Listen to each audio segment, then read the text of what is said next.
France 24, LCP. Public Sénat présente.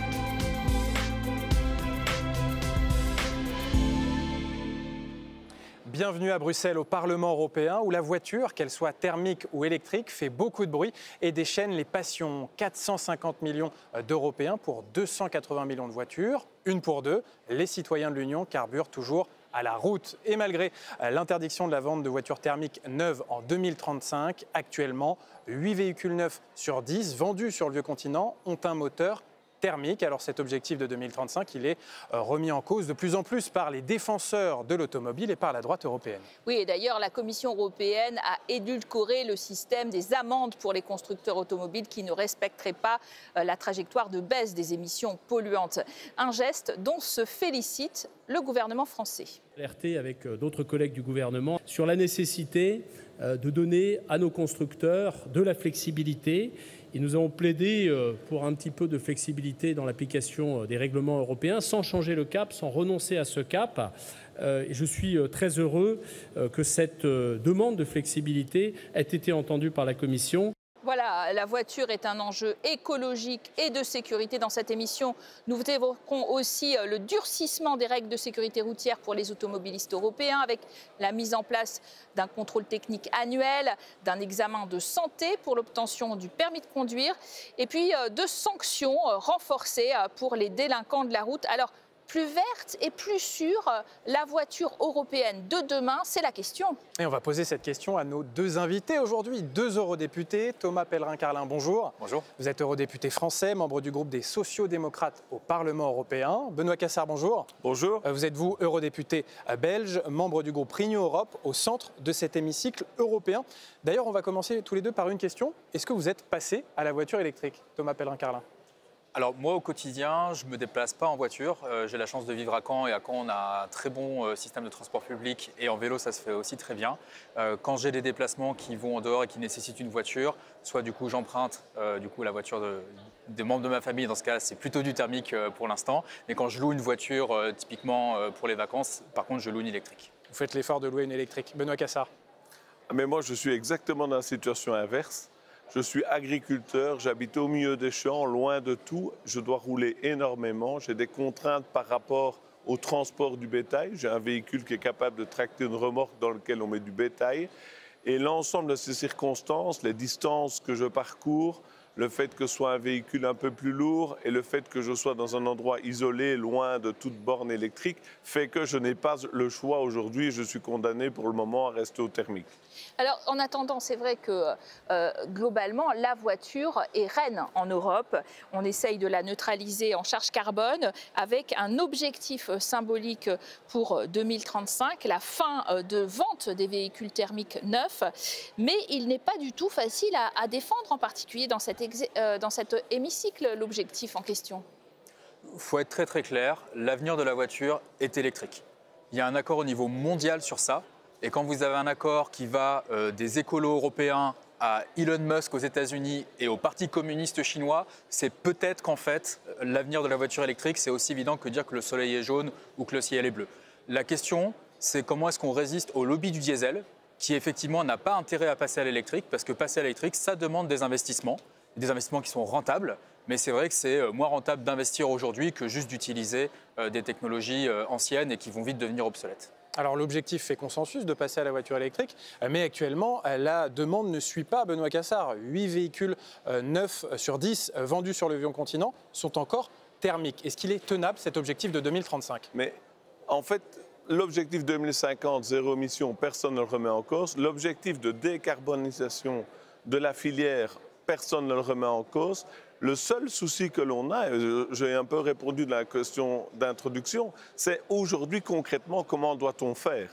Et il faut bien se dire que même si on sait que demain, probablement tout le monde roulera en voiture électrique, aujourd'hui ce n'est pas faisable pour toute une série de raisons. Donc, comme toujours, dans un marché, l'offre doit répondre à la demande. Aujourd'hui, il y a des limites en termes d'utilisation d'infrastructures parce que vous êtes français. En France, la France est particulièrement bien équipée en bornes électriques et tout ça. Mais si on regarde au niveau de l'Europe, parce que nous sommes au Parlement européen, on sait qu'il y a une grosse distorsion entre les pays de l'Est, les pays de l'Ouest, les pays du Sud et les pays du Nord. Donc, quand on prend une réglementation au niveau européen, on doit tenir compte de la réalité de terrain. C'est un agriculteur qui vous le dit. Et dans ce contexte-là, l'objectif 2035, zéro moteur thermique, paraît peu tenable. Donc, j'approuve la décision de la Commission. Vous entendez pas faisable de M. Cassard et de dire qu'on pense que finalement aux grandes villes, aux pays très riches, etc., et que tous les autres sont oubliés dans 10 ans, c'est beaucoup trop près? Alors, il y a beaucoup de désinformation qui est propagée par des lobbies du diesel sur ça. La date de 2035, c'est une date à partir de laquelle les constructeurs automobiles ne pourront proposer que des voitures neuves, et j'insiste sur le fait qu'on parle que du neuf, qui émettent 0 g de CO2 quand on les utilise. Donc c'est des voitures électriques à batterie bien évidemment, mais ça peut être aussi par exemple des voitures électriques à hydrogène, qui peuvent être adaptées à notamment des gens qui ont besoin de plus de puissance et des éléments plus lourds. Et encore une fois, on parle des voitures, on ne parle pas des camions sur lesquels on a une autre législation, etc. Vu qu'il s'agit des voitures neuves, ça n'a pas d'impact direct sur le marché de l'occasion. Donc si ça peut rassurer chacune et chacun, en 2034, vous aurez toute la liberté d'acheter une voiture neuve thermique et après d'acheter du coup dans le marché de l'occasion. Et il faut un moment redescendre sur terre. Les gens qui achètent des voitures neuves, c'est une toute petite partie de la population. C'est d'abord des entreprises. Et quand ce n'est pas les entreprises, c'est une partie de la population qui est assez riche en réalité. Parce que la plupart des Européens, ils n'ont jamais les moyens d'acheter une voiture neuve. Ils dépendent vraiment du marché de l'occasion. Et dans le marché de l'occasion, il continuera à avoir des véhicules thermiques jusqu'en 2050. Oui. Une réaction, Benoît Cassard.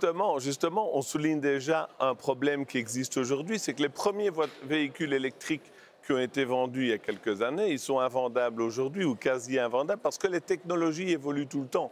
Deuxièmement, on sait très bien qu'on doit aussi raisonner en tant qu'homme politique ou femme politique au niveau de l'emploi, par exemple. Aujourd'hui, on sait très bien que l'Europe a un déficit de compétitivité énorme par rapport à la Chine.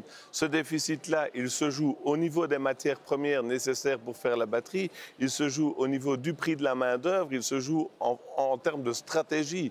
L'État chinois subsidie énormément la voiture électrique. Donc aujourd'hui, on peut dire on ne va faire que des voitures électriques. Et puis tout d'un coup, on est plus compétitif et l'industrie va s'effondrer. Du côté de la droite. De nouveau, il faut de la souplesse et de savoir s'adapter à la réalité. La simplification, c'est le discours de la droite européenne dans ce Parlement. La Commission, d'ailleurs, a assoupli sous la pression de cette droite, qui est le même PPE, Ursula von der Leyen, bien sûr, Parti populaire européen, pour que les constructeurs automobiles qui ne respectent pas les trajectoires de baisse des émissions de gaz à effet de serre ne soient pas trop impactés, taxés. Et elle tente, dit-elle, de protéger 13 millions d'emplois, l'industrie automobile en Europe. Qu'est-ce que vous répondez à ça? La question, c'est comment est-ce qu'on passe la vitesse supérieure? Et pour passer à la vitesse supérieure, il faut évidemment maintenir le cap des réglementations qui ont été adoptées, y compris par le groupe Renew lors de la mandature précédente, et qu'on passe à la vitesse supérieure. Le vrai enjeu, c'est comment est-ce qu'on rend la voiture électrique accessible aux femmes et aux hommes qui bossent, qui sont issus des classes populaires et des classes moyennes, des milieux ruraux et périurbains. Et ça, moi, c'est ce que je porte ici au Parlement européen, c'est le leasing social à l'échelle européenne. 1 million de voitures électriques par an, fabriquées en Europe, de taille petite, des voitures légères, que les gens pourront utiliser contre un loyer modéré entre 80 et 200 euros par mois selon le niveau de subvention qu'on réussit à faire. Mais aujourd'hui, on se rend compte que l'argent public n'est pas facile à trouver, n'est pas toujours disponible. C'est pour ça que nous, on plaide aussi pour une certaine forme de souplesse dans la manière d'atteindre l'objectif. Par exemple, il y a quelques années, on avait mis de côté les biofuels, les biocarburants, l'éthanol, parce qu'il était quelque part concurrent à la production alimentaire. Donc d'un point de vue éthique, on a préféré privilégier d'autres solutions comme l'électrique. Mais on doit reconnaître aujourd'hui qu'on sait faire du biodéthanol, par exemple, avec des déchets agricoles, ce qui est intéressant aussi. Dans un monde où, je pense, les ressources sont limitées, et en Europe, on a quand même, en termes de terres rares et tout ça, peu d'auto-approvisionnement, je crois qu'on doit s'orienter aussi vers un bouquet d'énergie, parce que l'énergie, c'est l'enjeu majeur pour demain, que ce soit au niveau de la compétitivité de nos entreprises pour construire les véhicules ou que ce soit pour les consommateurs choisir quelque chose de compétitif. Monsieur Pellerin-Carlin, vous entendez compétitivité, compétitivité, etc. Est-ce que vous avez l'impression qu'on est en train de reculer sur ces questions de mieux-disance écologique, en particulier sur l'auto, hein, la bagnole, ça reste quand même le référent en Europe, on a bien compris. Est-ce que, en particulier, la Commission européenne, ici même au Parlement, vous êtes en train de céder au lobby de l'automobile, qui est quand même très puissant? Il y a une tentation de retour en arrière, c'est très très clair là-dessus. Il y a chez beaucoup d'hommes politiques une volonté du refus d'obstacles. Mais il faut être très clair, si demain la voiture électrique elle n'est pas européenne, elle sera chinoise. Donc tout ce qu'on fait là, et on a déjà pris énormément de retard, parce que les Chinois, eux, ils n'écoutent pas le lobby du diesel. Les constructeurs ne sont pas très en avance. En Chine, il y a déjà 6 ans, 10% des voitures étaient électriques. Et c'était une réglementation qu'ils ont imposée. Ils ont mis le paquet au niveau réglementaire, ils ont mis le paquet au niveau de l'investissement. Ils ont pris quasiment une génération d'avance. Voilà. Donc quand vous avez un coureur qui a pris de l'avance, vous avez 2 options. Soit vous arrêtez de courir et vous dites on laisse gagner. C'est un peu le propos que porte l'extrême droite, mais vu qu'ils sont pro-chinois, c'est cohérent avec leur projet politique. La deuxième option, c'est de se dire il faut qu'on rattrape notre retard. Et il faut du coup qu'on court plus vite. Et ce n'est pas en ralentissant qu'on court plus vite, c'est en allant plus loin. Est-ce qu'il y a besoin d'augmenter le niveau réglementaire ? En vrai, il n'y a pas de majorité pour ça. Et donc, vraiment, il faut mettre le paquet sur l'investissement, dans les mines de lithium, dans les batteries, dans les usines de recyclage et dans le leasing social pour rendre la petite voiture électrique réellement accessible. Oui, mais les carburants de synthèse qui sont notamment prônés par les Allemands, ça peut être aussi une solution dans cette course? Pour les voitures, ce serait complètement absurde. Là, il faut être hyper sérieux. Hyper sérieux. Mais tout ce qui est agrocarburant, parfois appelé biocarburant, tout ce qui est carburant de synthèse, donc des électrocarburants, on peut en avoir en quantité, mais en quantité limitée et à un prix, pour les agrocarburants ça va, pour les électrocarburants c'est très cher. Moi je parle au secteur aérien. J'échangeais avec le patron d'une entreprise familiale qui est active dans la fabrication d'avions dans le sud de la France et il me disait, mais moi je suis terrifié de voir ces débats-là sur l'usage des agrocarburants et des électrocarburants dans le secteur de la voiture. Parce que si jamais on gaspille ça dans le secteur automobile, il n'y en aura plus pour l'aérien. Et donc là-dessus, il faut qu'on fasse preuve un peu de sens de stratégie. Un dernier point. Militairement, comment est-ce qu'on est capable de nous défendre face à la Russie? On importe aujourd'hui 97% de notre pétrole. Et les Russes le savent parce qu'on leur achète. Et donc là, il faut qu'on ait aussi une capacité à avoir une autonomie militaire d'un point de vue énergétique. Oui, et donc les électrocarburants, les agrocarburants, ça doit d'abord être pour l'aviation et pour notre armée. Là, vous êtes d'accord sur l'autonomie en tout cas? Je suis d'accord sur l'autonomie. Alors c'est vrai qu'on importe énormément d'énergie fossile. Au niveau européen, ça représente 450 milliards par an. Ouais. Mais est-ce que c'est prudent aussi aujourd'hui? Parce que comme monsieur le dit, on n'est pas du tout compétitif par rapport aux Chinois et on ne voudrait plus acheter que ce pourquoi on n'est pas compétitif. Et on se rendrait totalement dépendant des batteries chinoises. Ah oui, vous n'avez pas le même diagnostic final. Donc, à un moment donné, si on n'a pas la période de transition, c'est du suicide économique. Alors, on va parler de sécurité routière, car il y a quand même 20 000 morts chaque année sur les routes d'Europe. Et ce projet européen d'imposer un contrôle technique annuel pour les automobilistes européens, pour les véhicules de plus de 10 ans. Thomas Pellerin-Carlin, c'est une bonne chose, ce contrôle technique plus fréquent? C'est un débat qu'on a commencé à avoir. Donc déjà, je veux rassurer tout le monde, ce n'est pas une décision qui a été prise, c'est une proposition qui vient de la Commission. Et là-dessus, il faut qu'on regarde les choses telles qu'elles sont et il y a un tiraillement. D'un côté, effectivement, plus on impose de contrôle technique, plus ça permet d'assurer la sécurité routière. De l'autre côté, un contrôle technique en France, c'est souvent autour, on va dire, de 80 €, même si c'est parfois plus cher selon le garagiste chez qui on va. Et la poser tous les ans, en sachant que les voitures les plus vieilles, c'est les classes populaires qui les ont, c'est mettre aussi un poids économique. Voilà, actuellement en France, c'est tous les 2 ans. Est-ce qu'on a besoin de passer tous les ans? Il faut qu'on ait cette discussion-là et qu'on regarde aussi les enjeux de sécurité routière au sens large, pas simplement la seule question du contrôle technique. Oui, parce que justement, les automobilistes, en tout cas ceux qui soutiennent l'auto en tant que tel, plaident que les accidents de voiture sont surtout pas dus au mauvais état des véhicules, mais à l'état des conducteurs. Là encore, on parle d'examen de santé.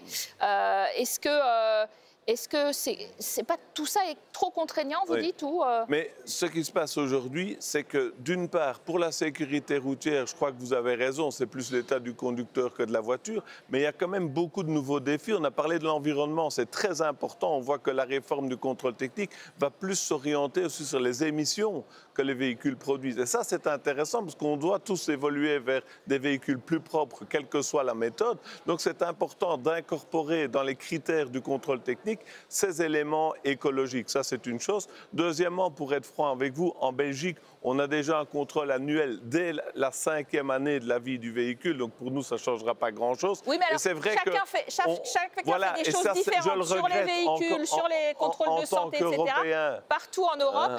Et pourtant, on traverse les frontières avec nos voitures. En tant qu'Européen, je regrette toujours le manque d'harmonisation et le manque de stratégie globale. Quels que soient les secteurs, on voit que le manque de marché intérieur, que ce soit pour les véhicules d'occasion ou autre chose, crée des pertes économiques. Donc plus d'Europe, c'est toujours mieux que moins d'Europe. Un dernier mot, Thomas Pellerin-Carlin, sur cette réforme du permis de conduire européen et cet examen de santé pour obtenir le permis, avec quand même un système assez souple, puisque chaque État membre pourra soit imposer un examen médical obligatoire ou alors une auto-évaluation de l'état de santé par le conducteur. C'est quand même pas très contraignant. Là, encore une fois, c'est autant sur la voiture électrique, vous avez vu, j'étais très radical, si je puis dire, parce qu'effectivement, il y a un consensus scientifique et industriel qui est clair.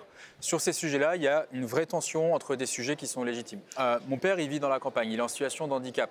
Si jamais on lui impose un examen médical, je ne sais pas objectivement s'il est capable de le passer ou pas. Ça va être très très compliqué. Donc on est sur des choses qui touchent à la vie des gens et encore une fois sur lesquelles il n'y a pas de bonne solution, il y a un vrai tiraillement. Donc il faut qu'on ait ces discussions-là, il faut qu'on soit à l'écoute des scientifiques et de la société civile, mais là-dessus il faut avancer avec grande prudence. Cet examen n'existe pas aujourd'hui en Belgique. Ça ne pose pas de problème. À un moment donné, je suis un libéral, il faut faire confiance aux gens. Quand quelqu'un n'est plus apte à prendre la voiture, si lui ne prend pas la décision, ses proches le feront pour lui. Et dans la grande majorité des cas, cela suffit comme ça. Et ça ne sert à rien de remettre du contrôle sur du contrôle sur du contrôle. Finalement, c'est toute la bureaucratie qui coûte cher. Et ça, il faut la limiter aussi aujourd'hui.